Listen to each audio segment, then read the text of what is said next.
Yes, the Acadian Carpenter. It starts at 9:30. I just had some discussion that was going on. It took me a little bit longer to get on. Good morning. Hey, there he is. So we're just speaking of you. Jack Young is in the house, ladies and gentlemen. Make sure you all say hi. Thank you so much for coming in. I appreciate you being here. Let's do the pleasantries before we begin. We got a fun show today. I've got a couple questions that are going to be answered. We're going to talk a little bit about capped busts. And I'm glad Jack Young is here because he can provide tons of information regarding this topic as well. We have Paula and we have Eric up today. They're both AFK grabbing some coffee. And I'm going to do my pleasantries and say a good how do you do. So let's run through this. Siren Extraordinaire, thank you so much for throwing those links for the other two streams. I appreciate you. The Acadian Carpenter, Coin Junkie, me, good morning, sir. I'm going to answer your question today. I haven't been avoiding you in chat, but I wanted to talk about that live. Silver Spur 420, good day. Hey, Kevin, what's up, brother? Good to see you. Kid of mine is in the house. James Valley is here. Floppy Stacks, good day, sir. How are you? Azure Blue, Jackalope, Jeff Davis. Thank you guys for coming in. Spending time with me this morning. So I'm going to jump in really quick to the first question. Now, we have three topics we're going to talk about. We're going to be talking about answering some of these questions. One of them was regarding half times. And the question came from me. And he said, we were talking specifically about the 1843, 44, 45 FS 301. And it's a really cool coin. This is the repunch date. On the 43 and 44, you see the 1, 8, and the 4. I just did a short about this. And the question was, how many did they repunch? Does that number take away from the minting that did that year? Or do they keep good records of those? And the question is, you can find out a census report if you look at something like NGC. However, things like RPMs and RPDs, they didn't necessarily track that because they're little small minor things. It's not something that they track every coin that's been done from a die. Now they can tell you how many dies or how many coins ran from that particular die, but there could have been 5 different die pairings. So you can get an estimate, but it's really, really difficult to say exactly how many of these things were to exist. Now, one thing you can do if you're looking specifically about how many of these are graded or out in publication, one thing that you can do is you can look at consensus reports. But even consensus reports can be wrong. And the reason that the consensus reports can be wrong is because people play the crack out game. Right? So they take one, they grade one, they crack it out, they send it back in. You may have the same coin through 3 or 4 different grading services. They could have originally been graded PCGS, they cracked it, sent it back, didn't get the grade. They could have cracked it, sent it to NGC, didn't get the grade. They could have cracked it, sent it out, and sent it off to CAC. CAC gave them the grade. So you could have that same coin 3, 4, 5 times in this. So when you're talking about census, I think I said consensus. Thank you, Cadroll Hunter. When you're talking about census, you have to understand it's very general. It's very loosely done, right? So you're not going to find the exact numbers of these. Now, can you find out how many? Well, when we were looking at this one in particular, and we were looking at the seated Liberty, again, you can find out about how many are in your grade. So if you're looking at this one, so for instance, we were looking at the 43 FS 301. Now, that's not actually here, right? They don't actually have that particular one listed. Oh, actually, you do have to click on varieties. Sorry. There's the FS 301. So when you look at the consensus, there's not very many of them. But does that mean that's all there are? No, there's probably way more than that. They probably just are not graded by NGC. You can do the same thing with PCGS. I don't believe CAC has this yet. I think they're working on doing a census report. But right now they don't have it. The other portion of that question was, does it take away from the total mintage? No, it's all part of the total mintage. That doesn't, it's not like they split the difference. They do when you're looking at grading. So they want you to see how many of these are been graded that are normal coins, and then they want to show you the variety. So NGC does do a good job of that. And yeah, Cadwell Hunter, that's exactly where I was going with this. You also have coins that were melted. We talk about this when there was the big meltdown with the Pittman Act, right? We see that where they thought coins were very rare. We've talked about but I can't remember, is it the 1902? That used to be really expensive. 04. 04. I never remember that. Well, I don't know why it is. They were extremely expensive, $1,000 a coin, and then all of a sudden this horde found bunches of them, and then they became fairly inexpensive. So you never really know what the true census of a coin is. So hope that answers your question, me. Great question.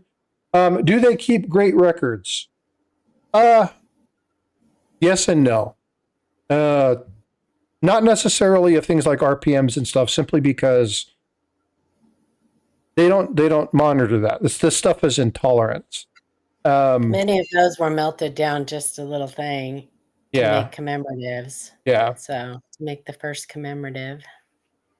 And there could be a lot of unlisted repunch dates on half times. Like I put in chat, there's a book called Two Dates Are Better Than One by Kevin Flynn. It's a very good resource for repunch dates. It gets into the real obscure ones that are in the denticles and stuff like that.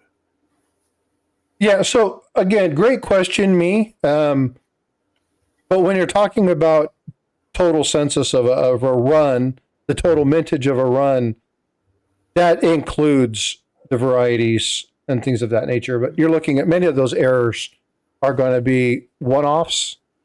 The varieties, it depends on how long they use the die. It depends on if it was egregious enough that they recognized it and stopped it. A great example of that is the 1955 double die. And Paula has a really cool theory I would like for her to kind of dig into, because I would love to get into that aspect of it. It's an amazing theory. But how many of them are there? Well, it's however many that die produced, right? Yep. We don't know. So we don't have the exact number.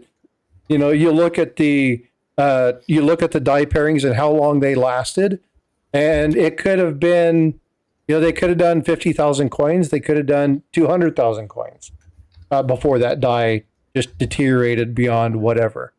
We don't know the answer to that. The day shift was supposed to remove that die. Yeah. And they didn't. Yeah. So there's a number of reasons why you will not be able to find the census of a specific group, of a specific coin. But again, it just really depends. The next question that I had is looking at, and I apologize, I'm not, to try to move this around because I'm not seeing all of my, there we go. All right. So this comes from the Acadian Carpenter, and this was something that's going to go on to a discussion that's happening a little bit later. And this is talking about the counterfeits that we showed yesterday, looking at the site. Jack Young is in the chat again. If you don't know who Jack Young is, type in Jack Young numismatic counterfeit, and you're going to find like the first 40 pages are articles and magazines and videos and stuff that he's done. Type in the man, the myth, the legend. The man, the myth. Yes, exactly. And so I really appreciate him being here. But he's like, I can't believe the amount of these coins. And he was talking about silver maples and things of that are coming from eBay and are from China that are under $20. Are really people that, for lack of a better word, dumb. And I wanted to correct this. Hey, Ida, good morning. What I wanted to see is that I don't, and this is, I had an argument with somebody on one of the sites on Facebook, one of the channels on Facebook. And it's like, I need you guys to understand, and there's my phrase, we were talking about that, Paula. I need you to understand. Common sense is only common if everybody in the discussion has it. What is common knowledge to Jack and Paula is not necessarily common knowledge to me. That's why I'm learning. You can have somebody that looks at coins all the time, and just because they look at coins every day doesn't mean they have any idea of what they're looking at. So it's really easy to go, well, they're just dumb. No, they're not. They're just uninformed. And so we have to take those opportunities to inform people. We have to give opportunities for people to learn. If we assume we know a situation, but we really haven't had time to break it down and discuss it, then it's just that. It's an assumption. So I would urge people to be very careful doing that. Look at overpaying through legit volumes. Hong Kong, China. I hope these are ending up on Whatnot. They absolutely are. Well, they are. They absolutely are. These things are found everywhere. And this is why we talked about that. And I was so grateful for Jack letting me take one of his posts on one of the fakes that he's identified and use it in the live stream and break this down and say, hey, I want you guys to be aware of this. See Happy Chappy, member for 18 months. Let's go. Thanks so much, brother. I appreciate all your support. But when you look at these particular items, when you look at these things, I wasn't insinuating any one of you would go to that particular page and buy a 99-cent fake. What I wanted you guys to be aware of is that not only are they out there, but nefarious people, crooked people, people that have the desire to deceive will utilize those. And people who don't know are like, oh my God, check this out. They got a sale. And why do I say that? Well, I have an ad, and I'm going to show this picture, and it's on my phone, and I tried to find it. Oh, by the way, Eric, I found out where the denticle was going to be on the 2025 ASE. It's right by the date, just to the right of the date. You asked that question yesterday. Yep. It's, can you see that? Nope. Nope. Okay. There. Oh, now I can. Bonk. That's where it's at, right under the 5. Basically, According to the renditions. Now, the renditions don't necessarily accurately reflect the information that is in that will be produced. Sometimes the renderings are different. It helps them get all the people to generate fakes based off of the rendering, and then they generate the real coin, and it's different. So, but that's the renderings that I see. That's where it's positioned. Jack Young says they get purchased for resale often as genuine to the uninformed, looking for the great deal. Yeah, and a matter of fact, I got a bunch of, I did a short yesterday, and I don't know if the person wants me to say who it is or not, but they sent me a number of photos because they found some ASEs. And these ASEs got him sitting there on his leg. One was proof and one is just a regular one. And of course, when it came to the pass and he actually bought them, it stuck to a magnet. That's not a good sign. That is not a good sign. Yeah, that's a bad thing. So, but what happened? And the comment that was made was, you know, the price was almost too good to be true. And again, I'm not saying you guys can't find good deals. Be aware that you can find them. But be careful. Now, when I talked to the Acadian through the rest of this particular email, the question or the statement that he made is he ended up, because of what was going on, the discussion that happened yesterday, he ended up going to buy maples through ST Bullion. Outstanding. That is a good choice. Now, you might pay a little bit higher at that particular price, but you made a good decision not buying them on Whatnot, buying them from a reputable source. Not only does ST Bullion back their goods, and you can be JM Bullion, Monument Metals, there's a whole bunch of different ones. They're not sponsoring me at all to say this. And you're probably going to pay less than you will on Whatnot.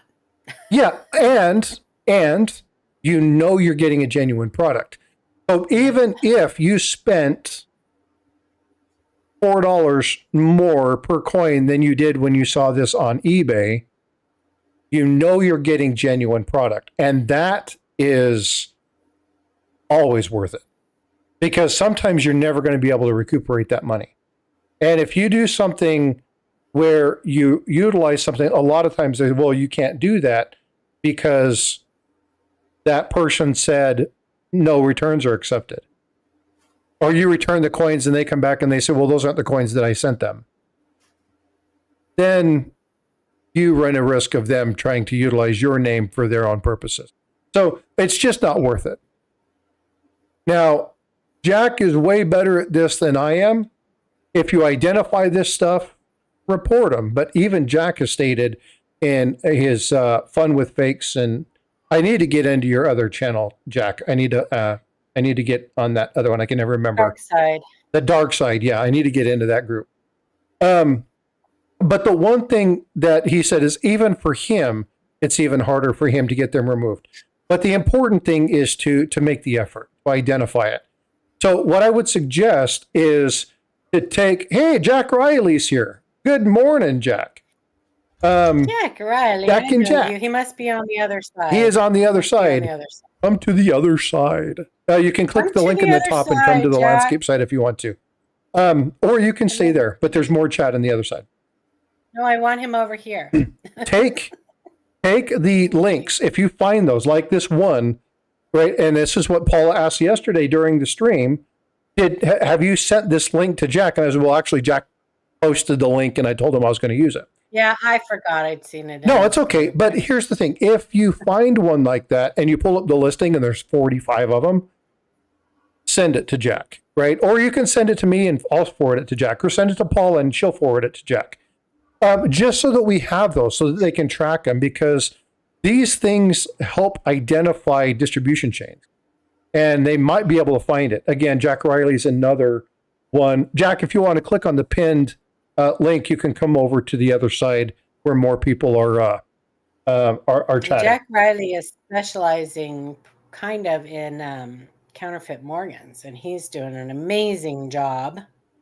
He's a young buck. But this is where, and again, I absolutely agree. This is where interest becomes passion, and you see this in Jack Riley, right? Like he's all in. There you go, found the link. He's here. Woohoo! But this is the fun stuff, and this is where you find people that are passionate about something. They find something, they learn about something. I go back to Coin Junkie and searching certain coins. He's so much freaking fun to watch. It is a riot to watch these guys talk. And hey, you believe the ironicity of this person? Oh my God, can you imagine this? Check this out. Look at this. I found this amazing thing. And there's so much satire in these groups. They make it fun. Like, it's fun to look at some of these and go, what's going on? And Paula was like, hey, Frosty, do you want to know what's wrong with that coin? Hey, do you want to know? Try to figure it out. Look at it. Do you know what's wrong with this? And this is where plugging into a community of people like this becomes tons of fun. You get to learn from people who really understand what they're looking at. And if you say something wrong, there's like, hey, you know what? A great point, but that's not it. Let me tell you why that's actually correct. That's actually on the coin. That's a normal part of it, right? Or look at this piece right here, right? And I've asked Jack a number of times. Of course, you guys know I've asked Paul 1,000 times.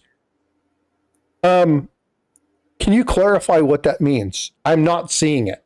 But, right, Eric, how many times have I said, can you show me that double eyelid? More than once. More than once. Yeah, I mean, but this is where it becomes fun, right? This is where having these conversations, being able to look at these, and if you guys aren't, hold on just a second. I've got to do two things real quick. I don't know if Jack like, are our names displayed on your thing? I don't think they are. So Jack Riley's probably like, who's this chick or dude? He probably thinks I'm a dude. Who's this dude talking up there? Oh, hold on. Yeah, for some reason they're not. Let me. To you, Jack Riley. I love your icon, by the way, Paula. It reminds me of me. I love that one. Why in the world are the names not showing up? I don't know. Do. That's weird. They're not showing up. I am not seeing. Okay, he knows. Can't miss your voice. Jack Young, just a second. I am doing. There we go. So I'm giving you guys both moderator wrenches. If you guys would do me a favor, post links to your Fun with Fakes. And if you guys have resources, if there are books you have links to, feel free. I give you full reign, and I say that sarcastically, but as we're talking about these things, if there's a resource or something, just post it, and we'll make sure the stuff is there. I will try to go back through the live chat and make sure those things are put in the descriptions. But I appreciate you guys coming in. Jack's articles. The the Morgan. I every time I hear that I laugh because it's funny. And now you have the non-Morgan. Right. So, but yeah, it's just tons of fun. So again, we have the opportunity to learn from some amazing people. Anything else we want to talk about that topic before we go over to the requested topic 2, which is the under talked about and the underappreciated capped bust $50. I won't be able to add much to this. A couple things I know. That's about it. We got a few people in chat that will be able to do this. Right. What I wanted to do is I wanted to bring up something. Paul and I have a new cool podcast coming. I am really looking forward to that. She's mentioned that. Me too, Jack. Me too. Yeah, it's me too. I can't wait. Like me too. My favorite. Yeah, I really enjoy those. I learn something every time I watch those, and again, go check out the articles that these guys have done. Go check out that Fun with Fakes. That is absolutely an amazing group. They have a ton of fun over there. It's fun. I do not promote Facebook. I can't stand Facebook, but that is an amazing group. Like genuinely, it's an amazing group. Paula, you guys have a good group over there too. Let's see. We got Here we go. We actually had anyway. I'm going to put this link in here. I love this site, and I don't know if you guys go to this much, but I love it for a quick reference of coins. If I'm going to be going to buy something at a coin shop, or I'm going to be going to a coin show, and I'm like, I need a particular coin, I will look at some things really, really quickly. Obviously, I'll take a book with me, but when you're sitting down at somebody's table, you don't want to have your resources open and bring a book and be combing through every one of their coins. You want to have an idea of what you're going over, what you're looking at. And so this site right here, I really enjoy this site. And this is NGC's Variety Plus. And you can go through, and there's tons of years. This one in particular is Cap Bust Halves. And you can come to this and you can actually find a lot of cool information on varieties and the coins. And they go a little bit further than just cherry pickers varieties. Yeah, and so they have their own listings. I really like, and they'll show you the image of the coin. If there's a variety, I'll pull up a variety here. Overton. They'll actually break down what the Overton is, right? And for those people that are wondering if Overtons are special, every one of these is an Overton. Doesn't matter what year it is. Just like VAMs. Just like VAMs, yep. Overtons are... Yeah, guys, I'm seeing this. I apologize. I started a new live and I didn't turn off my ads. So that will not happen again. I had all sorts of technical issues this morning. So please forgive me for that. I normally try to turn off the ads in the middle of them. Bear with me, please. I'm sorry. I can't turn off the ones that happen in chat, but I can turn off the other ones. I just had so many technical issues this morning. But again, you have different Overtons, so you can look at them. But what this does is this helps you kind of at a quick glance to look at some of the coins that are there. And, if I'm looking specifically for a coin where I'm looking at the 2/1, this would give me a kind of a quick glance to see what am I looking for? What is it that I need to be paying attention to? And I'll have some of these, see a really nice strike through here. That's really nice strike through. But this will give you kind of a quick, every Morgan has a VAM, every cat bust has an Overton. That's a clash. That's a clash. This is a clash. What did I say? That's a clash. Strike through. Oh, that's a clash. I'm sorry. This is a die clash.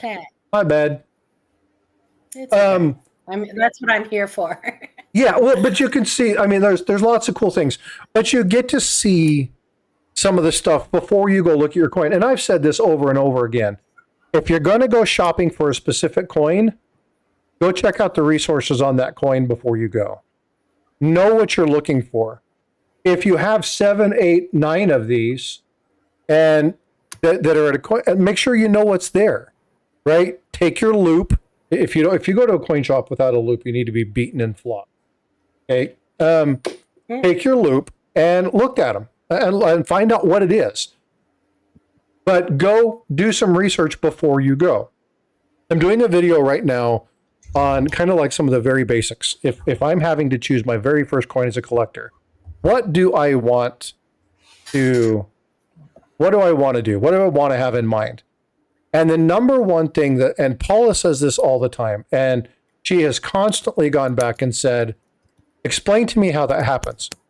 And what she's trying to get me to do is to explain the minting process, help me to understand where in the minting process that could have occurred, because that is going to help me understand whether or not it's a legitimate item. Because if you were looking at something, for instance, the Incuse Indian, the 1911 fake gold Incuse Indian, right? If you have something raised on a coin and you know that device is supposed to be Incuse, it's a problem. How could that happen? Right? So you would have to be able to say, well, that would have to be a hub issue. Or, excuse me, that'd have to be a die issue. I said that wrong. For it to be raised. Like something would have had to have hit the die. That's very unlikely in this particular area. It's not a common one. It's probably damage, right? So being able to understand the minting process will help you identify what happens. So for instance, this clash. How did this happen? Right? How did you get the reverse of the coin on the obverse? How did that happen? If you understand the minting process, then you're able to answer these questions and you can say, oh, okay, so this here is E pluribus unum. Right? And you can see E pluribus unum. Right? That's what that is right there. You see the zoom in, you can see the 1 here off the 2. So it gives you good opportunities to really see what's going on. Back of the bust, there's a real strong clash at the back of the bust also. So let's flip this coin over, and that's the wing. Yep. Right? And so understanding what it is that you're seeing, being able to identify these things is really going to help you, number one, determine the authenticity. For instance, how many times, and I know Jack has seen a bunch of these, and Paula has seen a bunch of these, Eric's seen a bunch of these, I think everybody here's seen a bunch of them. Vice coins, right? Vice coins are a huge thing on eBay. V-I-S-E. And Etsy. And what are they? No, S-E. V-I-S-E. Oh, Vice. Yeah. It's just a little pet peeve I have. Yeah. Oh, well, because spell people don't know how to C. spell? Yeah, they spell it with a C. It's Yeah, the Miami Vice jobs. Yeah. Okay, I got you. It's the Miami Vice. It's my Vice coin. Dun, dun, dun, dun. Yeah. Dun, dun. Jack Riley, watch out for mislabeled 1832 cat bus slabs. Oh, see, again, another nugget of wisdom. Thank you. But there's a lot of things that you can look at, and I like this site. And so I don't remember who asked me to bring up some cat bust and look at it and say there's not enough love. But if you want to go look at them, there's tons and tons and tons of really cool things here. One thing that's really cool about this is if there's something specific about the third portion of the coin, then they will show you little details about it. So, could you explain what this is? Nope. No, I can't. The 1809 edge. So is the edge of the coin. it's supposed to be a lettered edge, Okay. but it looks like there's reading or something on this particular one. Oh, it was probably something to do with the edge lettering mill. So, but why is that important? You get duplicate edge lettering, you get missing edge lettering, you get where it stutters. Well, but where this becomes really important is when you're trying to identify whether a coin is real or not. You can see the lettering here, and then you can see this little chatter mark area. If that doesn't show up on a coin, then you know you have a problem because they're showing you what this particular year's edge looks like, right? And you can see there's 6 pages of these things. There's tons and tons and tons and tons of these. And you can see some really cool one. I like this one. I don't think the edge is supposed to look like that. I like this one. I like that one too. Do you know why I like this one, though? Because you own one? I don't know. Because I was born in 73. Oh, look at that. It's just a little goofy thing. But I like this. Now, this goes into something else that I did a little while back. Yeah, they were lazy, me. They got lazy on that one. Yeah, something. He's like, finally one I can see. But I love this kind of stuff. So if you're going to the market and you're going to be looking at coins, go get familiar with what you're looking at before you go. Do a little bit of research. I love this particular site. There's other sites that are really good. If you're going to be going to look for a very... Sorry, go ahead. Did you see what Jack said? There were a number of experimental edges back then. So, Jack, can you elaborate on that? So, are you going to have the experimental edge throughout the entire coin? 1817 over 4? Let me see. So they didn't call it an edge lettering device back then. It was called, I can't, and Jack, if you can cut, the word always escapes me, what the edge lettering mill was called back then. And I can't remember, but they actually, I believe that they put the edge lettering on the planchet prior to striking back then.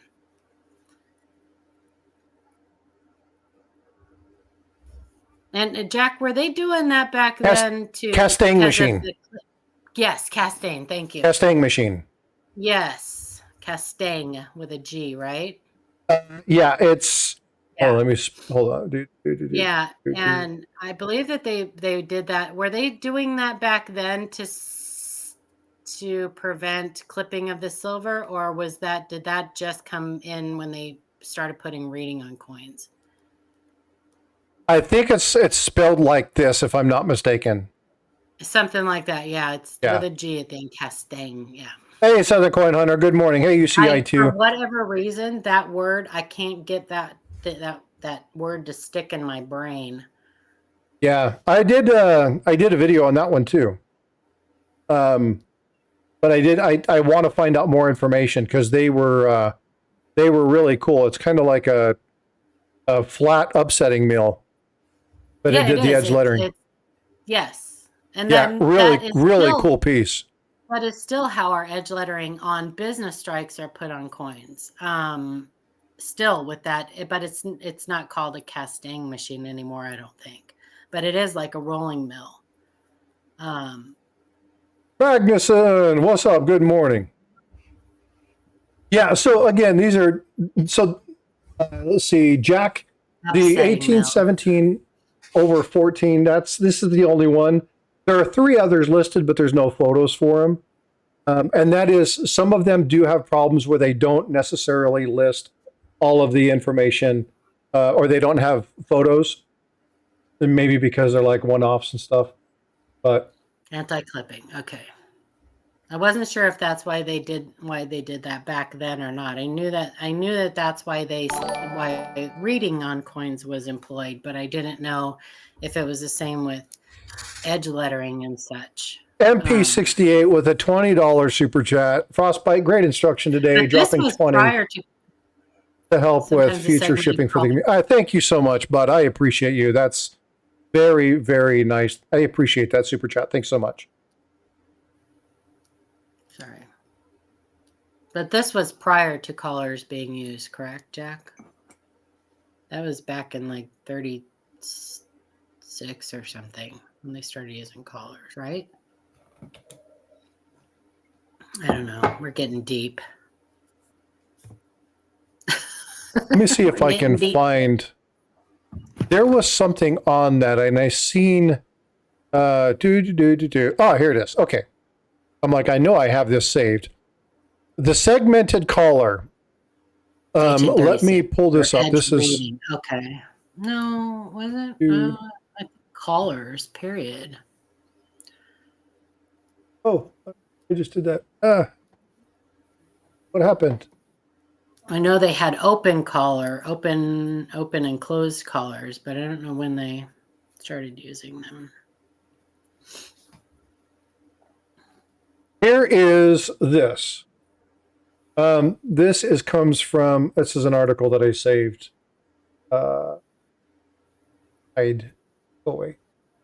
This. Castaigne.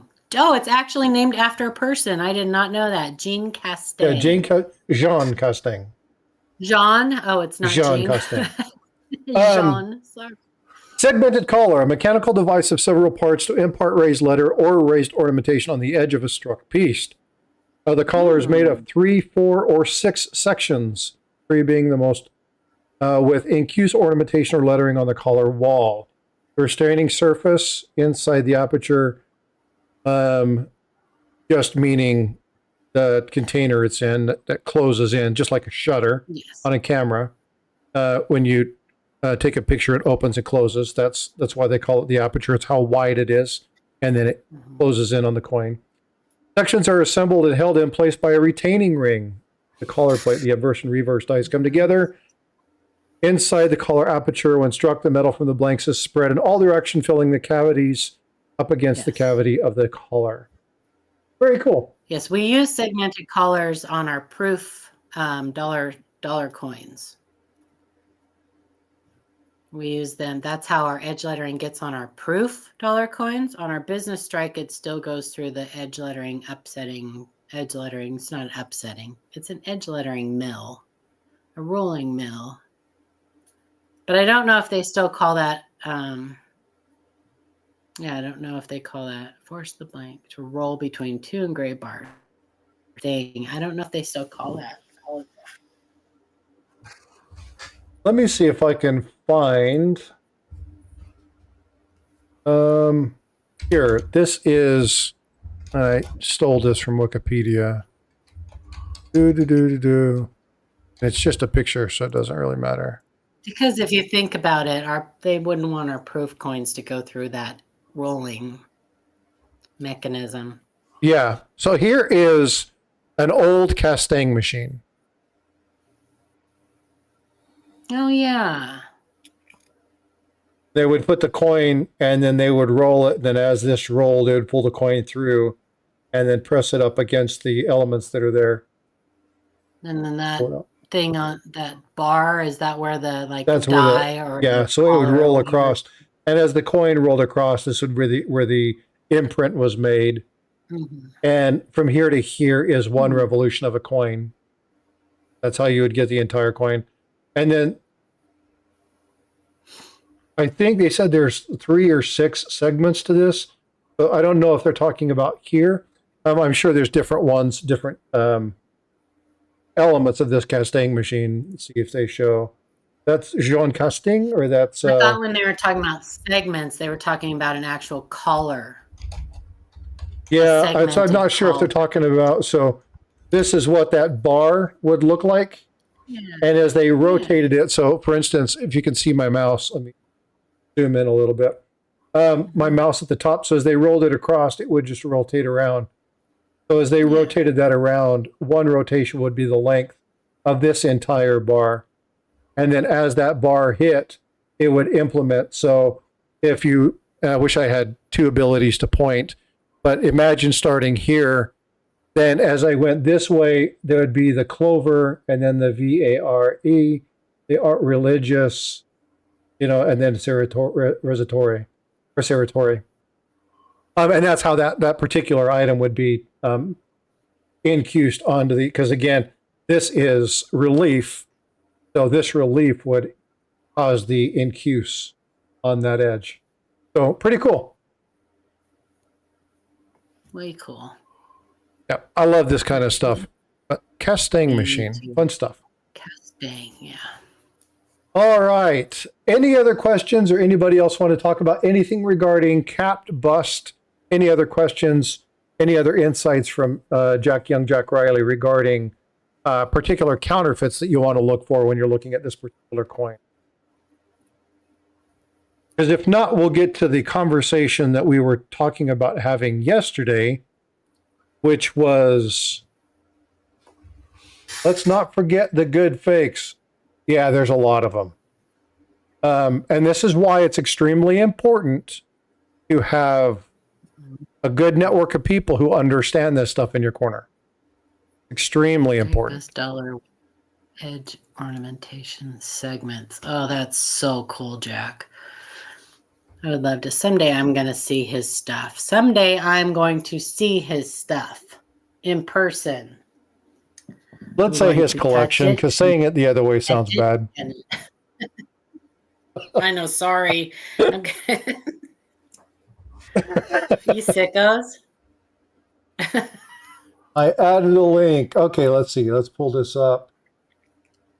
I'm going to see his collection. Oh, very cool. Hold on just a minute. Let's pull this up.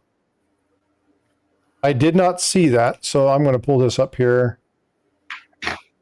So this is an article that was written by, oh man, I hate. Okay. Close. There we go. No, I just closed you. Go away. Here we go. Why do you keep coming back? Oh, wait. Just kidding. I'm back. Just kidding. You're gonna pick me off, you goofy thing. Okay. Anyway. Also, here's some good pickup points to look for when you're talking about items. Push this. Go away. Well, we know how to get under Frosty's skin, put pop-ups up. I know, right? Those things drive me insane. I hate these goofy things. Stop seeing this ad. Not interested in this ad. Now go away. There we go. Okay. It shows up on the right.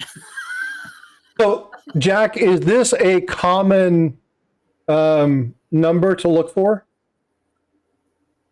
Because what I've started doing, and I need to find it, is on my Morgans, I've started listing some of the known ones. So that when I'm looking at things online, if I happen to see a certain number, that helps flag it. Say again? There is a list.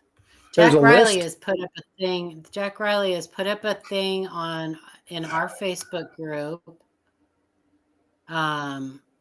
he's cataloging stuff like that. Yes, there are, and I don't remember where. Jack, where's that list of where can they find that list of?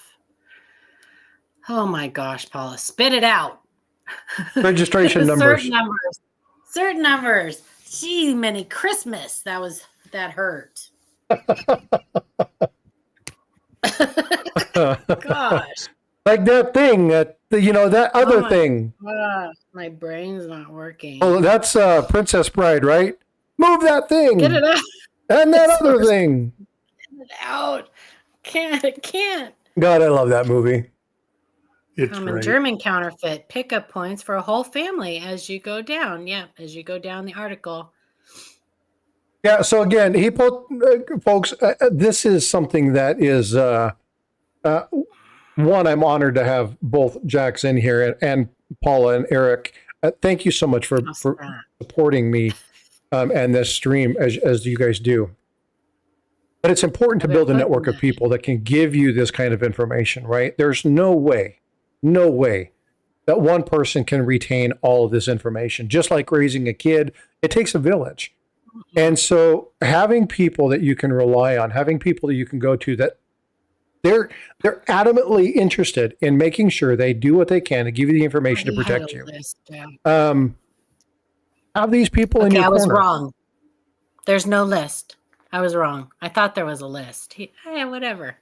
But I know somebody with a lisp. A lisp. Yeah, these are really cool. They do add them. So you won't, as soon as one gets reported and they find out, they will remove that one and they will find a new cert number to use. So they do continue to get new cert numbers. So it would be pretty difficult to list them because they're probably hundreds by now. Takes a village. It does. It takes a village. And what's fun about these is you keep seeing the same items over and over again. Right? I think, is that why you're calling it a family of fakes? Family. Because they make changes, but they'll have the same issues on them. They change the date. They continue to use the dies, but they just change alter the dates. But they have the same. They have the same markers as the original host coin, but it's on several dates.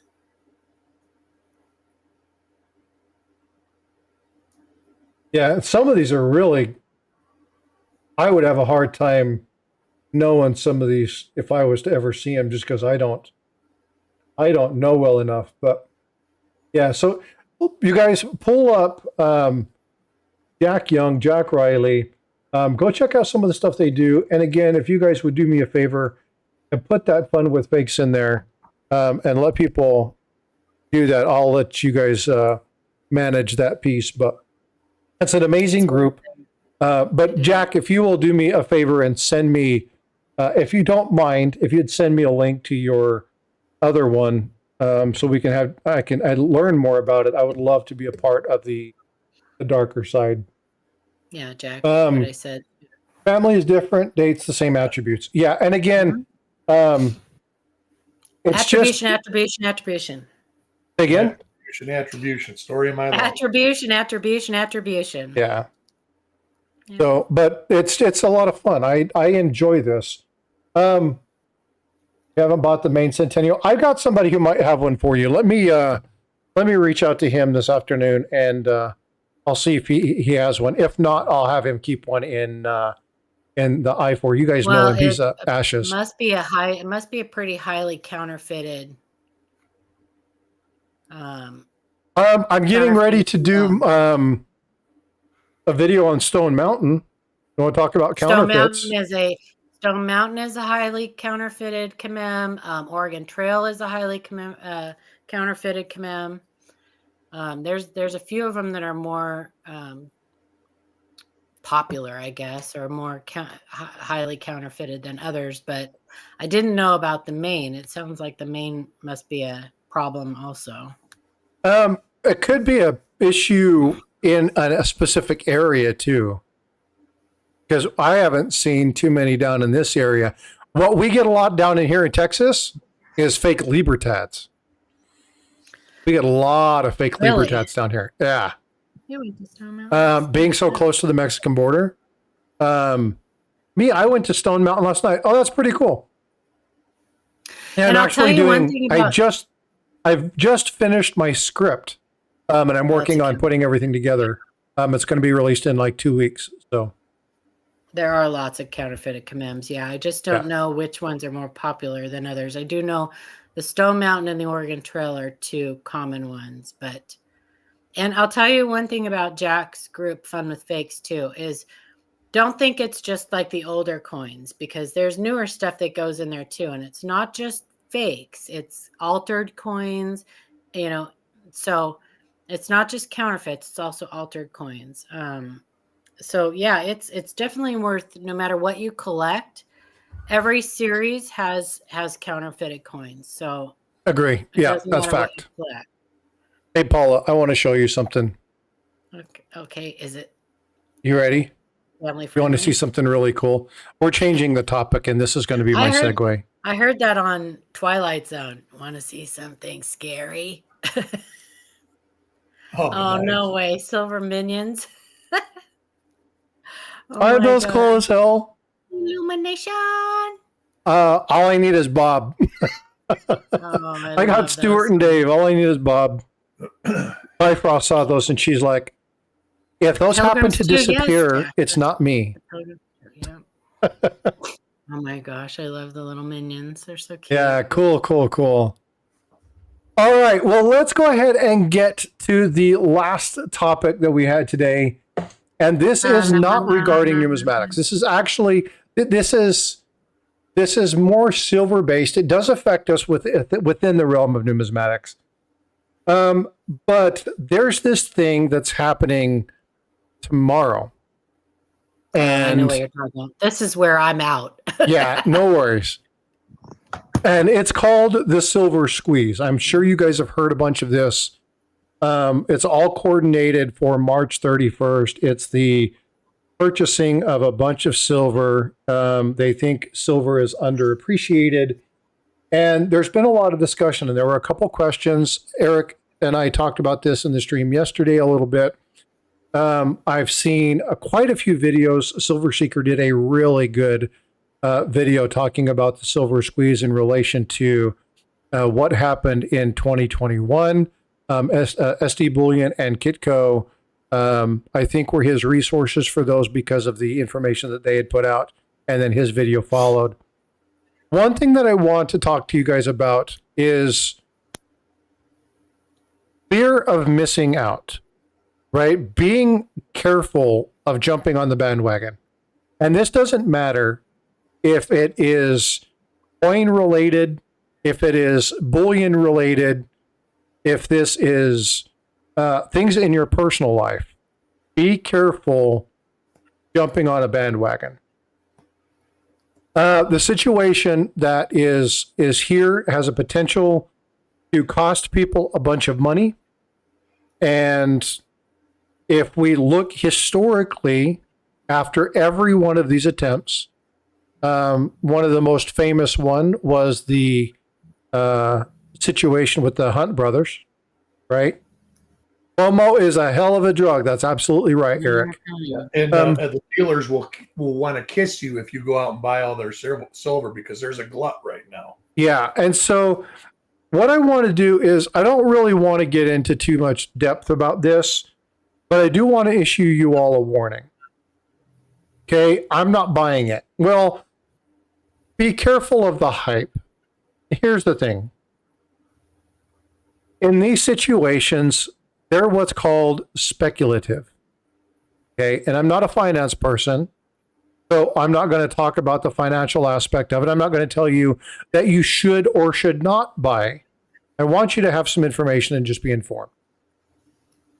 Be careful with speculation. Now, speculation has the opportunity, the upside, okay, of really yielding a good payout. But just like investing, whether it's in crypto, whether it's in stock, do not invest more than you can afford, and do not invest more than you're prepared to lose. So I want to urge caution on this March 31st, this gold or this silver squeeze. I want to urge caution for you folks, okay? That I do not want you guys to get caught up in it. If you want to buy it because you want to, not because you think you have some inside scoop and inside information and you're going to beat the system. Because I'm going to tell you, the system is designed to cost you money. So be careful. Doesn't mean you won't be able to find some good deals. Doesn't mean you won't be able to get some silver. Doesn't mean you won't be able to realize a profit. Just be careful. You can't play with scared money. That's a great thing. Don't invest anything that you aren't prepared to lose. The speculation that's coming out with this particular item, and when you look at the question yesterday was, are coin shops, our bullion shops, buying or selling silver? And I've heard both sides of this. How the margins are changing. Yeah, huh? How the margins are changing. Right now, they're taking their margins on when they're buying silver from customers. Silver's up. So a lot of people want to sell silver. So the dealers are taking their margin, which is what they pay their bills with, when they buy it from you. From what I understand, you can buy silver at almost spot now. Yeah, a matter of fact, I just got a notification not too long ago from JM and SD that it's like 50 cents over spot. Right. But if you're selling to them, they're running about $3 under spot to buy it from you. That was common in 2008. That's what the dealers were doing, so they didn't totally lose the house. Yeah, and again, folks, I know we're talking silver, but I want you to understand. Works the same with gold. Yeah, exactly. Yeah. Right. It works the same way with stocks. It works the same way with numismatics. Just because somebody's trying to push the price up because they think it's underrealized, I want you guys just to be aware. And I mentioned silver because that's what they're talking about. They're calling this a silver squeeze. But just be careful. Don't mortgage your property to buy a bunch of silver. Don't take out a $10,000 loan to buy a bunch of silver. You have during the Hunt situation and during the issue within, I think it was 2008 and then again in 2021. And I may be a little bit off on the dates, and if I am, you can correct me. There are people who still have silver from those time frames, and they've never been able to get their money back because they bought it at such a high price. Yep. I know a coin dealer that's got it. He says, fortunately, he had made enough money to where he just basically put that aside when it tanked. And he's over 80 years old now. I don't know if he sold it yet, because this story he told me was like 2021. He says, I'm keeping it. I've just made more money since then. Yeah, and so I want you guys just to be careful. Now, there's the old adage, buy low, sell high, right? That makes logical sense. But Yoxnav said something very, very poignant. He says, stick with dollar cost average buying. Same amount weekly, no matter what. You'll hear the same thing from investment folks that are looking at, stocks and bonds and things of that nature. Buy because you want to own it. Don't buy it because you think you're going to beat the system. I love the comment that was made regarding you can't play with scared money, or don't ever extend yourself. As you're spent years doing Wall Street after law school, it says, be very clear, don't overextend yourself, because you will not be able to afford if it doesn't do what you're speculating on. So be very, very careful. there's going to be a ton of hype on this. And you're going to hear a lot of people, you're going to hear a lot of channels say, you got to go, got to go, got to go, got to go. If you look at who these channels are, almost every one of them is talking about this is sponsored by a bullion company. Okay, pay attention to it. Look at it. Dig a little bit past the surface of things. Same thing when we're looking at these coins. You can't just take the coins for face. You got to dig into them, look at them, find out what's going on, find out what's real, find out what's authentic, find out what those markers are, find out what the original thing is. Is it edged lettering? Is it edged lettering or is it not? Right? Like, understand the premise of the coin before you go buy. You should be familiar with what you want to do, have a plan, stick to the plan. I said this yesterday and I'll say it every day if I have to. I talk about it in relationships. Again, this is my mantra. Act. Don't react. Okay? I think there's a paradox in the Robinhood thing. Robinhood got together and said everybody needs to buy this stock, and it flew up, and a few people got money off of it, but most people lost on it. Yeah, and they called that a squeeze. There's a couple different ways in which this happens. And I am not an investment person. If there's somebody who understands this way better than me. Yeah, GameStop. So that's GameStop is the one that Seeker and SD Bullion and them used. There was another one that they used but again, this is where you're talking about stock versus physical silver. Same premise applies, same rules apply. But and again, I don't know that I'm the best person to actually break down the stock and talk about specifically why or what is happening. But it basically goes something like this. You're going to have people who want to do what's called short the set, right? So they're going to buy it high and then they're going to sell against it because they want the price to go down. And then they're going to sell it back they're going to buy it back, they're going to sell it, and then they're going to buy it back at the other price. And they win money, they gain money when the price drops. That's what happened in GameStop. All these big people said, this company's you look at the information, it's bad, and it's going to be dropping. And so everybody went to short the company, right? So you can buy the upside or you can buy the downside. And everybody went to buy the downside. The problem is that because everybody was buying, it ended up sending GameStop stock from $40 to almost $500. And everybody who went to short the stock lost massive money. In the Hunt campaign, hoard it. Everybody's buying. They drove the silver price through the freaking roof, and then it plummeted. It failed.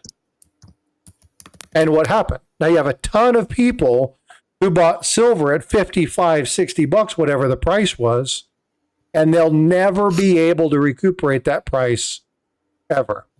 That's why when that dropped, they weren't able to actually lower. And if you remember, spot price was one thing, and then the premiums never came down. This is when you had 50, 60% premiums on Silver Eagles, 70%, 80% premiums on Silver Eagles. But the shorting the contract silver is possible. Yeah, you can. But again, I mean, it's the same general premise. Right. Absolutely. And so what I want you guys to be aware of, what I want you to be careful with is the reaction. You're going to see a bunch of people buying it. You're going to be talking about a bunch of people buying ounces and ounces and ounces. And you may see silver jump $2, $3, $4, $5. And you may go, oh my God, I lost. But there's no guarantee that you're not going to be able to turn around and sell that before it drops $8. And it's very likely, if you look at the history of them, the 3 times that's happened, that's exactly what occurred.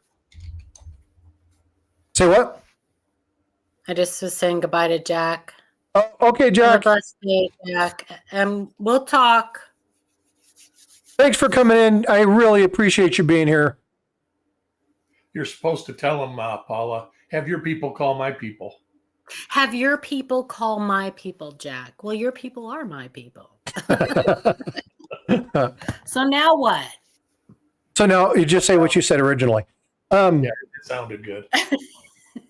But yeah, it's just one of those things. What I don't want you guys to do. I am about this. All three of us on panel, and the two Jacks that were in chat. Chuck. I mean, there's a number of people. CoinShow podcast. We talk about these people all the time. There's a group of people who have one thing in mind: safeguarding the community. Doesn't matter if you're on the stacking side. Doesn't matter if you're in the collection, the numismatic side. Doesn't matter if you're in the metal detecting or the salvaging side. Find those people in your community that are really desirous of protecting the hobby. It's not a money grab. I can tell you right now that the three of us here on panel are not making it rich, trying to teach you guys the proper methods for identifying errors, varieties, connecting you with other people. We're not making tons of money doing this. We're not trying to teach you something only to sell you something. I spend money, and the reason I do it, everybody says, you're making an investment in this and this. I don't buy them to invest in them. I buy them. They're my toys. Yeah. I love them. It's what I do. And if I make money off of them one day, that'll be wonderful. But I didn't buy them for that. I bought them because I like them. Southern Coin Hunter says, I still miss the live coin Q&A sessions. Oh, we'll be back. We'll be back. In fact, we're going to be meeting with Shay in a few days, and we'll be back. It'll be different, but we'll still be helping you guys out, and Yay! It'll be better than ever. So we'll be back. I have entered. Don't give up on it. Don't give up on it. I have entered the dark side. That is the dark side. That is pretty much going to be my focus from now on. He just sent me the invite. That is cool as hell. Thank you, Jack. Oh, nice. Yeah, I would love in there too, but I'm not in a hurry. Yeah. Did you send him, Eric? Send him a request. Okay. Oh, just I'll talk to you later about it. Yeah. Okay. We'll get you connected. That's cool. But yeah, so again, surround yourself with people. I just want to be careful. I'm not telling you to buy. I'm not telling you not to. I'm not telling you to sell. I'm not telling you to do anything. You ultimately have to make your decision. All I can do is the best at trying to give you information that protects you. And are we going to see a Silver Squeeze unboxing? Absolutely not. I am not buying because I'm not in a position to buy right now, because I just spent more money than I wanted to on a class ring. Bifrost, we picked out Bifrost's graduation ring. And so I've got another 2 weeks before I can purchase anything, so it's definitely not going to happen. But just be careful with it. Now, as far as the conversation regarding, silver, are they buying or selling? I've heard both sides. So I know people that are selling it because the price is high. They have a feeling that it's going to hit a choke point. It's going to drop. I've heard people say that, by the end of 2025, we're looking at $26 or $36 to $40 for an ounce. So again, it's all speculative. I don't think any of us really know. I learned through years of doing it, there's no rhyme and reason to it. There's so many variables that make things go up and make things go down, especially in precious metals. Industry, good economy. That people say, well, good economy, make it go down. Not always true, because then consumption by industry cuts into what we're using. There's all sorts of variables to this. And, like Azer said, the dealers and wholesalers are usually the beneficiary as far as physical silver goes. Because I'm telling you, I was surprised that on the Coin Show podcast, we didn't hear that the coin dealers were pushing gold and silver at that Whitman show. Because I've been to fun shows where I've walked in there and there's no coins. Everybody's got gold and silver because they're trying to get rid of it. Well, I heard that, at least in the California shows, that nobody is buying or selling because the dealers don't want to buy at the price that people want to sell at because everybody wants to sell at melt or over. Everybody wants to sell at spot and buy at spot. That's the problem. And they can't buy at that because they can't sell at that. So that's right. Well, and that's what I'm saying. In times like this, the dealers turn where they don't pay, but they end up selling close to spot. I'm sure you'll see some YouTube dealers that'll be like, "Not me. I buy all the time. I sell all the time. Whatever." Well, no, they're buying, but like I say, they've got light bills and employees to pay and stuff like that, and they take a margin somewhere. When gold and silver are selling great, they charge a margin on the buy. They don't charge as much on the sell. Yeah, and remember, when you're talking brick and mortar, they have bills to pay, folks. They got staff to pay. It's not like you have a one person sitting in, their spare bedroom with a stack of silver or gold on their table and they're just selling it out to you. Brick and mortar, they have to be profitable or they're not going to remain open. That's and most of these people don't do it in the sale of one or two items. In order to be profitable, they have to do volume. Well, I don't think it's just the brick and mortar, though. I think it's the coin dealers in general. They got to pay. When you go to a coin show, some of these coin shows charge $500 for a table, and then you've got they can't pay you melt or over melt if they can't sell it for that, right? Right. That's right. And I was watching a video, and I don't remember who it was. I want to say it was Silver Dragons, but I can't remember. Because I was doing a little bit of research on this topic yesterday. And one of the things that there was this coin channel, this coin shop that they walked into, and on the board, they have this thing that tell you, it's 5 ounces, 10 ounces, whatever, these coins, Britannias, Philharmonics, Kangaroos, ASEs, and they'll tell you what they're buying and selling it at. And he's like, well, a lot of people don't realize, like, we have $1.35. That's our balance. So we'll buy it for $1 under spot, and we'll sell it for 35, 40, 50 cents over spot. Some of the premium stuff we sell for a little bit higher because it's premium, obviously, but we are not paying you the premium price when we buy it. If you buy a $50 premium silver coin, you're getting spot for it when we buy it back. That or under spot. Or under spot. And it's like, be very, very careful when you're looking at these premium silver or these premium gold pieces or stuff like this. It's here. I just set it aside. And I had asked Miss Coin Crew yesterday, do they have a number? I can remember there was numbers. Coin dealer said, if silver gets to this much money, I'm not buying it. I'm just going to totally say no. That will happen if it really spikes. They're all going to say, oh, nope, they're going to wait 2 days. I think it does it if it goes too low too, because I remember a few years ago when silver dropped down to like $13 an ounce or something like that, but you couldn't find anybody that's like shops were closing their doors. Right. Actually, I think like AppMex and all those websites quit selling. Shut That's down. right. They shut down. Yep. You couldn't find it. Here's a great example. Do you any good, right? Okay, this is a great example. And I have this piece for show and tell, and I've got a couple of these other ones. And I enjoy these small coins just because I think they're cool. This is a Dos Peso. Under spot, yeah. But sure. if that's because they got a lot of volume in their inventory. Yeah. So, but here's the thing. So this is a 20th ounce. Okay.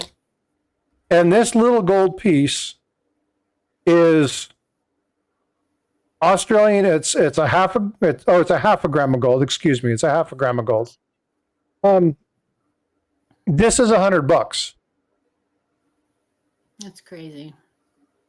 You can buy a gram of gold for $100, but it's extremely high premium.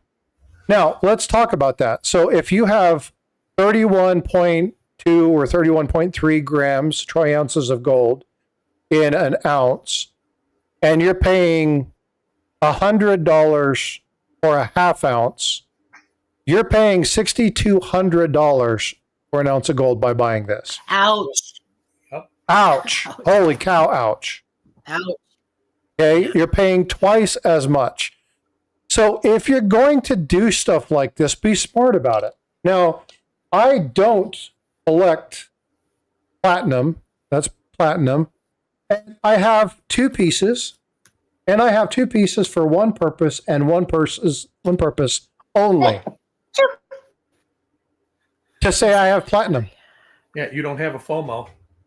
That's it. I have it because I have one little tiny piece too. Yeah, it's just I have platinum. Okay, cool. It's just just a thing. Cool. I got an old rusty catalytic converter in my garage. I got platinum too. But this is where things like this, guys, I get it's gold. And I get that you may not have the ability to go buy a half ounce or a quarter ounce at any given time, especially when you're talking about, thanks, Azure, I appreciate you. You can tell I'm not a stacker. I should know fairly close to that number. I know it's 31 something. That's all I know. But that's like pie. Yeah, I have pieces, and I have a couple pieces, and I've been given them as gifts. People saying thank you, that sending me the 1/20th or the 1/100th of an ounce or stuff like that. But people are buying 10 grains of gold for $40. Like, you guys, it's grain. Like, holy cow! If you were to buy an ounce and you're spending $40 or $30 for a grain, you're spending almost $9,000 an ounce. $10,000 an ounce. You know what? Put that money aside for 2 or 3 months and buy you a quarter ounce. Buy you a $5 Incuse Indian. Save it. Don't waste your money on this fancy high end. You'll never, ever, ever, ever recuperate your money from it. And I don't want, it could have been Harry's. I don't remember, Mag. I'm not trying to beat you guys up. A lot of people are like, oh, they're so cool. Yeah, they are. I've got a little half-ounce Samurai that I spent way too much money on just because I wanted the piece. It's not something I'd ever turn around and sell, but it was really cool. I love samurais. I love Japanese history, and I was able to buy that along with an old authentic silver samurai coin. Really cool piece. But the small little piece of gold was 4 times what it should have been. But I wanted it. But I'll never, ever, ever realize that price. I'll never get that money back. But if you're trying to utilize this, and again, don't use the term silver and gold investing. I hate that word because you're hedging, because your investments will see money increase. These are volatile. They'll go up and down. Gold is safer than silver, but silver has more upside. So you'll see more people doing silver. That's why they talk about the silver spread. You're talking about the difference. It's right now. It's like, I think it's the gold to silver ratio is like 90 to 1 or something like that. But be careful getting overly caught up in that. If you're going to stack, buffaloes, like do simple stuff. But if you're going to buy gold, save your money. Yeah, if you want just volume, buy generic. Yeah, save your money and don't buy premium stuff. And I know it's shiny, and I know it's cool, and I know it's pretty. And folks, come on. I mean, I'm a collector. I got all sorts of premium crap. I'm not telling you not to do it, but I'm talking if you're trying to make money, you're trying to serve this. These are pieces I like because I like them, right? This isn't an investment. This is Frosty thinks this is badass. So Frosty spent too much money to get this dragon sword, right? If that's what you want to do, that's your purpose, then fine, by all means, do it. But understand that if anything was to happen and you really needed the money in hard times, you're never going to get your realization back in this, ever, especially from a coin shop. So just be aware and be careful of these FOMO situations where people will scare you into spending more money. Another great one. What are your thoughts on this, Paula? Yeah, you already know my thoughts on that. Plead the Fifth. Yeah, nice label. Yeah, you're buying the label. Back that bugger out of there. Nobody knows what this is. And the little pack that you get to rip it out of. But yeah, it's gambling. Gambling. $200 to get a $50 coin. Now, you know how much I got this for? Not what it originally went for. Hell no, I got it for $60. Yeah. Why did I get this for $60? Well, because I thought it'd be cool to have an ultra label. It's not worth more than 45 or 50. And the person who originally bought it paid a lot more than that. Tons of money. Right? So again, it's just making sure you understand this one. Right? Buy what you like. Really cool. Why did I buy this? Well, it's MS-70. Oh my God. No, I bought it because it's a ship. It's a ship. The ship. That's it. That's the only reason I bought this. It is a coin. It is MS-70. That's nice. But if you pull this particular one and you pull up the numbers on them, there's more MS-70s than there are 69s. Does this make this a really rare? Oh my God, it's 70. It's so rare. No, it doesn't. It just means that they graded at 70. Right? What's the mintage on these? Like, 840,000 or something? You know what I mean? So again, don't get caught up in the emotional aspect of collecting. Especially if you're going to try to do it for stacking, and be very, very careful if you're looking at doing fractionals. I know there's a lot of people who love to do fractional, and I'll tell you the very freaking worst thing you can buy. I know people love these damn things.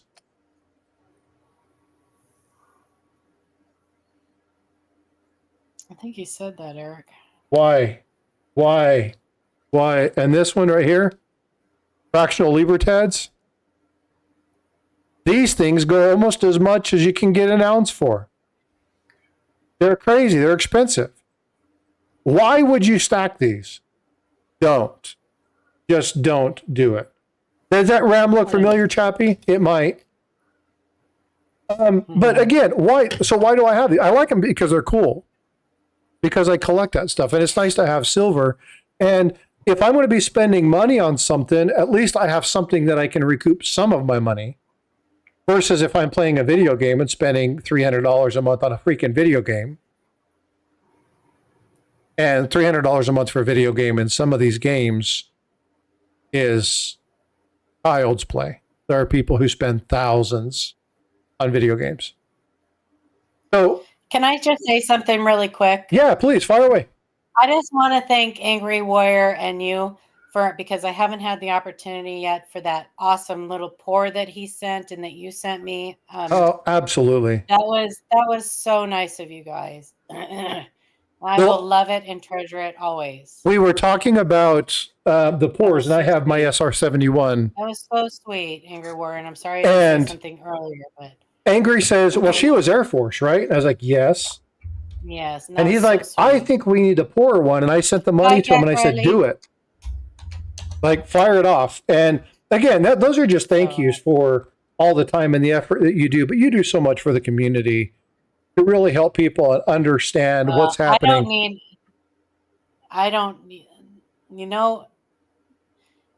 So Eric Beyer can, and you can say this too. When I love to help you guys. I just love that. I loved it. I want everybody to really enjoy this hobby because I love this hobby. So when I try to teach and stuff like that, when I see you guys coming back and see what you've learned and see you finding stuff and see you passing on the information, that is the thanks I need. That's it. That is all, It because feels good, that all doesn't that it? Yeah. does is promotes the hobby and makes the hobby better as a whole. It's So, like telling a joke and then having somebody else tell you the same joke you told somebody else. yeah. It's an amazing And feeling. and I got away from that, and I need to get, and I'm getting back into that. I'm focusing on that. Yeah. So And there's negative outlets. Just stay away from the negative outlets. That, like say, and Facebook. that's what I'm doing. It is Yeah. Facebook can be toxic and it can ruin your whole day. Yeah. Yeah. I think I Yeah. have the I've F-15 left a lot prototype. Angry. So anyway, that was very, very, very sweet, and I appreciate that so much. Yeah, and I want you to know came at a that really good time. he told me that that's probably one of the nicest F-16s he's ever poured. He's like, it came out so good. Yeah, it's really awesome. So, And one of these times, maybe next week, I'll fire up my microscope and I'll show you guys. I would have thought about it earlier. I would have done it today, but I got to get ready for church. I'll show it maybe next week, Azure. I have to go get ready for church, so I don't want to pull out my scope and everything else, but it's really, really cool. It's actually sitting right here, so. But yeah, yeah, Sean, I got to get going. Sean, the SR-71 is amazing. I love that piece. I was so freaking happy that I was able to get that from Angry. Angry does some amazing work. I'm going to have to, maybe I'll do, Angry, I think I'm going to have you up. Are you available next Sunday? If you are, I'm going to see if he can't have time to kind of walk through some of the process, but I want to have him show some of his pours. Nice. I would love to see that. I love pours. I do love pours. Angry, let me know if you have time next Sunday. If you do, we'll do a pour, a whole talk about just silver pours, and you can show some of your stuff. I'll show some of the pieces that I have. You want me to post his link? If I could have one of the mods grab Angry Warrior's channel link, I'd appreciate it. I got to get going, you guys. Everybody have a blessed Sunday. See you, Paula. Thanks, Angry. Paula, I appreciate you. Love you, my friend. Yeah, I love you too, you guys. All right. See you guys later. You too. See ya. Angry, I will reach out to you. I'll text you here in just a little bit. I got to get off. I got to go wake up by Frost. She's got some plans with a friend. I need to make sure she gets up and cleaned up before her friend comes and picks her up. Thanks, Chappie. Appreciate you throwing that in there. Sean Witzel, his SR-71 though, it's freaking amazing. I don't have that here. I actually took it to my offsite storage. I need to go grab that. I'll go grab those for next week, and I'll show that SR-71. The best piece that I have of Angry is a monster, and it was actually done for FMD, and FMD authorized him to send me the prototype. It's 2 ships and an anchor. Oh my God, this thing is amazing. So I will go to my offsite storage sometime this coming weekend, and I'll pull out some of that stuff because I don't store any of that stuff at the house. So I will go and I will pull that stuff out. I will bring that up. Angry, I'll reach out to you, find a time, and then next Sunday we'll have Angry up and we'll show some of his pours and talk about kind of what he does. Maybe bring out some of his tools and talk about the art of pouring silver. I think that would be really cool.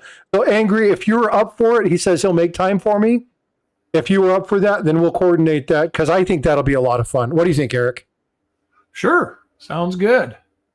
I Cool. enjoy that kind of stuff. It's stuff I'm not familiar with. Very cool. All right. Well, folks, as always, thanks so much. Everything that was brought today was because of you guys offering suggestion. And so Please send me stuff, send me emails, ask me questions. I would love for Sundays to just be about you. What you guys want to know, I can pull up the information. We can share it. Eric and Paula and Chuck and I have conversations before streams. We can do research, find stuff out. Let me know. And because I enjoy conversations like this where we get to answer questions and do stuff. Tripwit, exclamation point, email. And that will bring up my email. But yeah, send me questions. Send me stuff. You'll see it there at the very bottom, frostbyte@gmail.com. But yeah, Angry, no problem, brother, man. You do amazing work. You're always doing good stuff for the community. So absolutely, I like supporting different people in the community. I think it would actually be fun to get a bunch of different pourers on for a session to talk about what they do and how they do it and what the art is, and do some silver pieces. And then at the end, maybe get some people to sell a couple pieces. I think that would be fun, kind of support the hobby a little bit. All right, folks. Well, hey, Kevin Rose, we need to do one for you too, and some of the stuff you do, and have you design a jewelry piece live. I think that would be cool too. Silver Church Sundays. That's actually funny. I like that. The Acadian Carpenter. You shouldn't have retracted that message. It's funny. All right, folks. Well, hey, Eric, thank you so much for coming up. I know thanks for having me, and I'll see we you didn't talk. You guys didn't talk too much. I actually talked more than you did on a Sunday. There, it's good. It's your show. I learned a lot. There was some subjects I just wasn't real knowledgeable on, so I learn every time we do this too. So anyways, you guys have a great weekend, and I will see you all soon. We'll see you later, Eric. Have a good one. All right, folks. Well, as always, thank you so much for the support. And again, when you're looking at this silver, you're looking at what's going to happen tomorrow, be careful. I'm not telling you guys not to collect this stuff. I do. You can see it. You can see all sorts of amazing, cool little trinkets that I have, like this beautiful little harpy piece, right? I'm not telling you not to buy collectible stuff. I'm a collector myself. I'm just saying that when you buy silver, when you buy gold, when you're buying numismatics, do a little bit of research and make sure that you are acting and not reacting. Very important. All right, folks, I love you guys. Thank you so much earlier for the $20 super chat, MP68. Greatly appreciated. I have the Tesla. Ooh, outstanding. I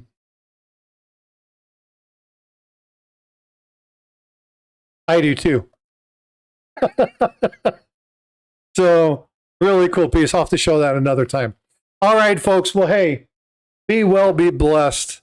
Love you guys. Take care. And I will see you guys in the streams.